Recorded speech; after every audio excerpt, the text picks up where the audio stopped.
And we're back once again to talk about the upcoming sermon for this Sunday in July. And we're going to continue in our series of First John. We started that last week, and we're going to keep going with it this week. So if you've read already the rest of chapter 1 in John, or 1 John, or chapter 2, you might have noticed these three if but if moments kind of late in chapter 1, early in chapter 2. So what's going on here, and this is what we're going to talk about this week on Sunday. What's going on here is it looks like John is making some counterclaims to the false teachers in and around, we think, again, Ephesus is where he's probably writing to.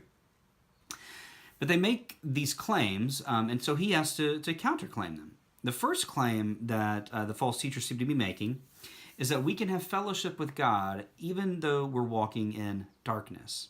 Now, John's going to state very boldly, very, very plainly, God is light. And so that those of us who want to walk in the light and be in the light cannot walk in darkness. He also, another claim that is being made is that we can have no sin. And we're going to talk more in depth about that one because that one's a little confusing to people at times. But John does counterclaim that one as well. And the third one is that we have not sinned. Now, that sounds similar to what the second one is, but it is different, and we're going to talk about the difference. The punchline for that third one, though, is that John says that when we make that claim, if we're making that claim, is that we make God out to be a liar.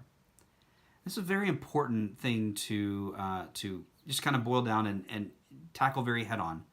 Is God a God that lies, or is God a God of truth? And we went through the Ten Commandments here just recently. We talked about the idea of not bearing false witness, but how at the base of that is not lying. And I think clearly, the answer to that is God isn't a liar. God does keep God's word and follows through on what God says. But we're going to talk about why that's so important to hold on to and to maintain, because I do think it's really, really important. So there's a lot of really rich material here in this week. These claims and counterclaims that are going on. John has very specific reasons that he's writing this letter, and they're really important. So I hope you catch those and pay attention to those as you read and get ready for Sunday to be together. So I can't wait to be with you, and I hope I will see you there.